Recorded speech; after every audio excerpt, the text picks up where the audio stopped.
കേസിൽ MLA Antony രാജുവിനും കൂട്ടുപ്രതി KA ജോസിനും 3 വർഷം തടവ്. ഈ മണിക്കൂറിലെ ഏറ്റവും പുതിയ ബ്രേക്കിംഗ് റിപ്പോർട്ടിലേക്ക്. Nedumangad first class judicial magistrate കോടതിയാണ് വിധി പറഞ്ഞത്. വിധിയോടെ തിരുവനന്തപുരം MLA ആയ ആന്റണി രാജു അയോഗ്യനാകും. നിലവിൽ MLA ആയിരിക്കാനോ അടുത്ത തെരഞ്ഞെടുപ്പിൽ മത്സരിക്കാനോ സാധിക്കില്ല. 4 വകുപ്പുകൾ പ്രകാരമാണ് ആന്റണി രാജുവിനെ ശിക്ഷിച്ചത്. IPC 21 പ്രകാരം 3 വർഷവും ഗൂഢാലോചനയ്ക്ക് 6 മാസവും, IPC 465 പ്രകാരം 2 വർഷവും, IPC 409 പ്രകാരം 1 വർഷവുമാണ് ശിക്ഷ. ഇതനുസരിച്ച് ശിക്ഷാ കാലാവധി 6.5 വർഷത്തോളം വരും. എന്നാൽ ശിക്ഷ ഒരുമിച്ച് അനുഭവിച്ചാൽ മതി എന്ന വ്യവസ്ഥയുടെ അടിസ്ഥാനത്തിൽ ഏറ്റവും വലിയ തടവ് ശിക്ഷ അനുഭവിച്ചാൽ മതിയാകും. അതനുസരിച്ച് തൊണ്ടി മുതൽ തിരിമറി നടത്തുന്നതിന് ലഭിച്ച 3 വർഷം തടവ് അനുഭവിക്കണം. അപ്പീലിൽ ജാമ്യം ലഭിക്കാവുന്ന ശിക്ഷയാണിത്. ലഹരിക്കേസിലെ പ്രതിയെ രക്ഷിക്കാൻ അഭിഭാഷകനായിരിക്കെ ആന്റണി രാജു കോടതി കസ്റ്റഡിയിൽ സൂക്ഷിച്ചിരുന്ന തൊണ്ടി മുതലിൽ കൃത്രിമം കാണിച്ചെന്ന് കണ്ടെത്തിയിരുന്നു.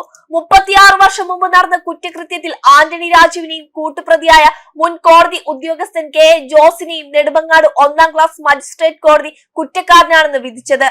ഹാഷിഷ് കടത്തിയതിന് പിടിയിലായ ഓസ്ട്രേലിയൻ പൗരനെതിരായ പ്രധാന തെളിവായ അടിവസ്ത്രമാണ് അന്ന് അഭിഭാഷകനായിരുന്ന ആന്റണി രാജു ഇടപെട്ട് രൂപമാറ്റം വരുത്തി കേസ് അട്ടിമറിച്ചത്.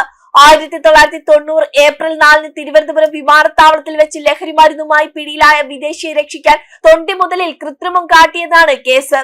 അടിവസ്ത്രത്തിൽ ഒളിപ്പിച്ച നിലയിൽ 61 ഗ്രാം ഹാഷിഷ് ഓയിലുമായി ഓസ്ട്രേലിയൻ പൗരനായ ആൻഡ്രൂ സാൽവദോർ സർവലി ആണ് അന്ന് പിടിയിലായത്. ഈ കേസിൽ തിരുവനന്തപുരം സെഷൻസ് കോടതി പ്രതിയെ 10 വർഷം കഠിന തടവിന് ശിക്ഷിച്ചിരുന്നു.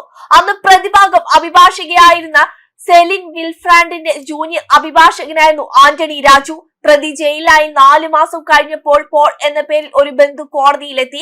കേസിന് ആവശ്യമില്ലാത്ത സ്വകാര്യ വസ്തുക്കൾ വിട്ടു നൽകണമെന്ന് ആവശ്യപ്പെട്ട് ഹർജി നൽകി. തുടർന്ന് കോടതി ജീവനക്കാരായ ജോസിന്റെ സഹായത്തോടെ തൊണ്ടി മുതലായ അടിവസ്ത്രം പുറത്തെത്തിച്ചു. ഇത് വെട്ടിത്തയ്ച്ച് ചെറുതാക്കി ഇവയ്ക്ക് പാകമാകാത്ത രീതിയിലാക്കി മാറ്റി തിരികെ വെച്ചു. തുടർന്ന് ഹൈക്കോടതിയിൽ അപ്പീൽ നൽകിയ പ്രതി തൊണ്ടി മുതലായ അടിവസ്ത്രം തന്റേതല്ലെന്ന വാദം ഉയർത്തി. ഈ പ്രതിക്ക് പാകമില്ലെന്ന് ബോധ്യപ്പെട്ടതോടെ കോടതി ഇയാളെ വെറുതെ വിട്ടു. കുറ്റവിമുക്തനായ സർവലി ഓസ്ട്രേലിയയിലേക്ക് മടങ്ങുകയും ചെയ്തു. എന്നാൽ പിന്നീട് മറ്റൊരു കേസിൽ സർവലി പിടിയിലായതോടെയാണ് സത്യം പുറത്തു വന്നത്.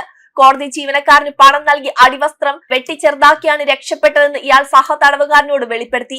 ഈ വിവരം ഇന്റർപോൾ വഴി CBIയെയും തുടർന്ന് കേരള പോലീസിനെയും അറിയിക്കുകയായിരുന്നു. 1994 വഞ്ചൂർ പോലീസ് സംഭവത്തിൽ കേസ് രജിസ്റ്റർ ചെയ്തത്. വെബ് ഡെസ്ക് കർമ്മ ന്യൂസ്.